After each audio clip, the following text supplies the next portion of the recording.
Hey guys, Eric Berg here for Team Tube and Wall to just talk about Patricia Benner's From Nursing to Expert Theory. Members of our team were Mario Baldessaro, Eric Berg, Nick Hogan, and Alex Stanfill. Biography of Ms. Benner. She was born in Hampton, Virginia in 1942. She got her bachelor's degree in nursing from Pasadena College in 1964, master's degree in medical surgical nursing from the University of California in 1970, PhD from the University of California, Berkeley in 1982. Best known for her theory, From Novice to Expert, which was published in 1984, published 9 books and many journal articles as well. Here's a list of her additional publications, and at the bottom is a link if you'd like to follow it to all of her publications. Major influences of the theory were Dreyfus and Dreyfus, and they developed the skill acquisition theory, and they believed that learning was gained through experience and situations, and defined the stages from novice to expert. And Jacob and Brian Brown wrote an article, From Novice to Expert to Mentor, based on Benner's theory describing how the expert becomes a mentor. The theory was published in 1984 and explained how nurses gain expertise from personal experiences and a solid educational background. Knowing how is the concept of personal concrete experiences. Knowing that is the concept of abstract principles. The theory proposes that all 5 phases build on each other as the nurse refines and expands learned theories and develops clinical expertise through gained experiences. At the time, the historical influences were nursing shortage, the deregulation of healthcare, more males entering the profession, increasing consumerism, adverse economic recession, transfer of a basic nursing education to tertiary education sector, and the privatization of healthcare. This theory has withstood the test of time. The theory has been applied to the workplace in mentorship programs, utilized in administration, education, practice, and research. It's been the foundation of preceptor programs. It's been used as the model for career ladders, staff development, and recognition programs and awards, and has been used to develop magnet status for hospitals derived from theory evidence-based expert nursing care that provided high-quality care to patients. The areas of concerns and problems that were identified, profound exemplars of nursing practices were uncovered from observation and interviews, with clinical nurses that demonstrated that clinical nursing is more complex than theories of nursing could describe, explain, or predict. This constitutes a paradigm shift in nursing by demonstration that knowledge can be developed in practice, not just applied and signifying that practice is a way of knowing in its own right. The analysis of the theory, From Novice to Expert, encompasses aspects of both deductive and inductive reasoning. Deductive reasoning is the top-down approach and begins with a big picture and comes to a conclusion based on evidence. By hypothesizing that nurses are more knowledgeable than that expert nurses are more knowledgeable than novice nurses, and this is proven by collecting evidence, you can deduce that novice nurses need more guidance. In inductive reasoning, the bottom-up approach begins as an observation, then it works to a theory. By asking the question, how do expert nurses perform compared to novices? Then evidence of behaviors and practices are provided to prove this true or false. The major concepts and classifications of the theory. Conceptual nursing model based on Dreyfus and Dreyfus's model of skill acquisition. Theoretical definitions of 5 levels of nursing practice. It defines the 5 levels of nursing practice as novice, advanced beginner, competent, proficient, and expert. It states that clinicians live in different worlds related to their experience. Clinicians develop a sense of responsibility for their patients and care for these patients based on their level in the theory. Stage 1, novice, is a beginner with no experience. They are inflexible and want to be told what to do in order to complete a task. I feel like that's where we're all at as student nurse anesthetists right now. Actually, we're more in the stage of advanced beginner. Now has some experience. They can identify what the outcome of a situation should be. Starts to form basic principles that are based on their limited experience. So now they're starting to get some kind of a feel rather than just textbook knowledge. Stage 3 is competent. It's 2 to 3 years of experience, where none of us are as nurse anesthetists yet, or we're only student nurse anesthetists. You can now see the long-term effects of decision making, and this is obviously through trial and error and seeing what goes wrong and what goes right.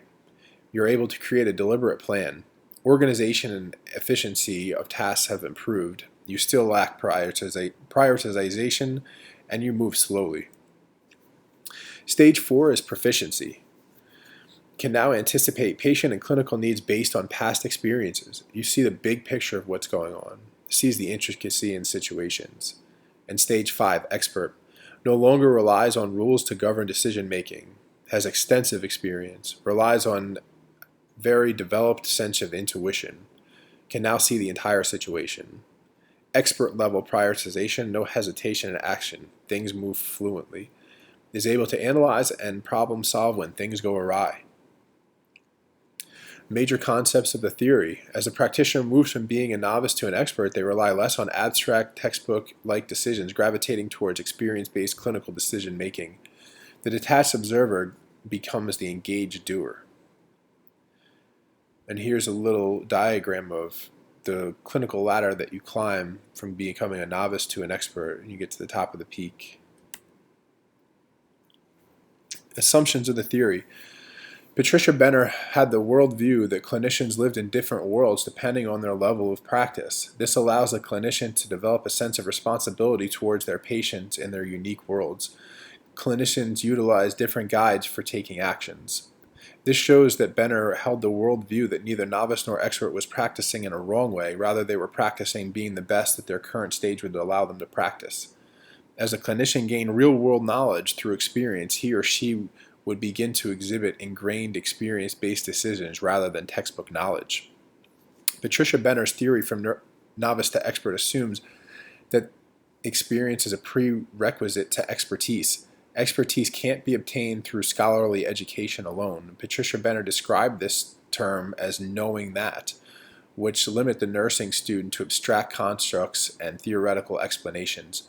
The most important prerequisite to expertise to experience, the phrase Patricia Benner labeled knowing how. Experience is the collection of skills and propositions that increase the nurse's understanding and knowledge of patient care situations. This level of mastery enables them to provide more competent patient care. Contrary to common belief, expertise isn't the amount of years one practices nursing, but rather expertise is acquisition of skills that are tested and refined in actual clinical practice. As the nurse is confronted with more clinical scenarios, each level of Benner's nurse theory progresses in a linear fashion where each level builds on the last experience. The assumption can be made that it is experience that increases a nurse's understanding and knowledge to analyze and treat patients in an expert manner. Clarity. How well did you understand the theory?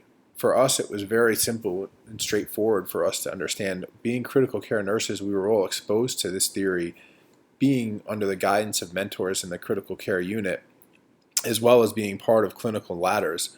We were all still advanced beginners when we left the ICU with 2 to 3 years of experience, but we all know those expert nurses who were there for 10, 15, 20 years and could see a situation unfolding from 10 miles away.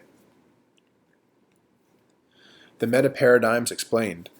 The person is not particularly discussed in her theory. The environment and health are neither discussed.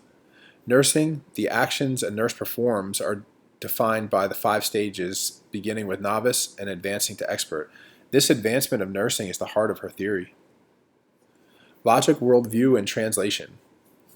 Benner's structure is logically congruent, starting at novice and progressing to expert. The worldview. Benner assumes that the nurses have the tools, motivation, and time to transition from novice to expert. And translation. The transition from novice to expert can be applied to other professions besides nursing, and has been applied to situations from chess players, Air Force pilots, Army commanders, and tank drivers. How does this theory lead to nursing actions that make important differences in health status of your patient before, during, and after anesthetic procedures? This theory leads to nursing actions that make very important differences in health status of patients before, during, and after surgery and anesthetic procedures. Although it may seem like common sense, this study seeks to explain how expert nurses make clinical decisions versus that of novices. I, for one, see how this applies. In a clinical situation, say I extubate a patient who I think may do just fine. That patient obstructs his or her airway, and I have a hard time masking that patient. In the end, the patient is fine. I may look back at the situation and ask myself some questions. Did that patient have a beard, a lot of secretions, a large neck, an anterior airway? Should I have put an oral airway in first, a nasal airway? These are situations that an expert nurse has been through thousands of times. This experience is invaluable, and it can be said that an expert has a feel of how things will play out. Maybe they wouldn't have extubated that patient deep if they had a beard. They might have thought twice. They're much better at assessing airways or seeing complications. I see this all the time in a clinical situation where I think intubation might be fine, and I'll say, no, you might want to get a glide scope because that patient looks like they'll be pretty anterior, something that I wouldn't have noticed right away.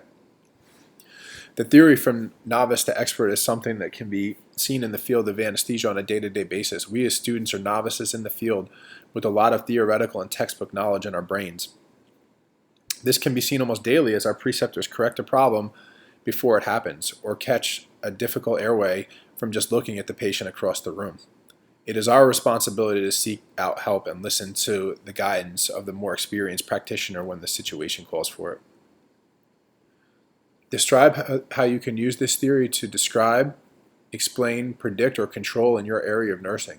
Describe how you would use this theory in a clinical situation. Here's another excerpt from one of the group members' clinical experiences as to how he related this theory to his own clinical experience.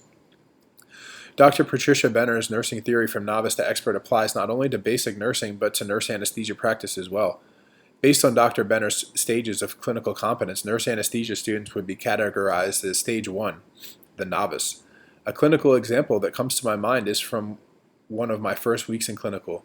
The case was a laparoscopic cholecystectomy. Even though preparing for the case and writing a care plan the night before, there were aspects of the case that the most experienced provider, the preceptor, knew to pay close attention to. As a student new to anesthesia clinical setting, I read and planned for the case, knowing the risks of the procedure and patient hemodynamic changes that could occur. After I induced and intubated the patient, listening to my preceptor's suggestion, etc., and began managing the case, I began to chart on the computer.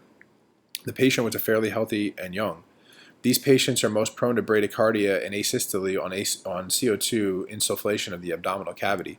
The surgeon began insufflation, which was unannounced, of course, which required a CRNA student to be paying attention not only to the surgical procedure but also the big picture, an area or more. As a new student, I was unaware of how fast and drastic this hemodynamic change would occur. The patient presented with bradycardia post-insufflation. The preceptor suggested administering glycopyrrolate before I noticed the sudden change. With the sudden onset of bradycardia, it was to be expected the blood pressure will drop secondary to the change in heart rate. My preceptor also suggested giving ephedrine to treat the expected drop in blood pressure. As the next blood pressure cycled, it was surely lower than the previous. This is an example of how the theory can be used in a clinical situation that truly represents the theory. This is a good example, again, of how an expert nurse foresaw that the blood pressure and heart rate would probably drop in this young patient having stomach insufflation, and that the novice student nurse anesthetist wouldn't have any actual clinical experience, only textbook knowledge. But it's usually these things that stick out to you in your brain, and it would never happen again after you see something like that once, which is how that kind of builds on the theory of, these experiences build on top of each other to make you finally an expert nurse or nurse anesthetist. Discuss researches related to your theoretical framework, critique the article briefly, present ideas for future research that would be beneficial. Mentorship should be an essential component of any new faculty member's orientation.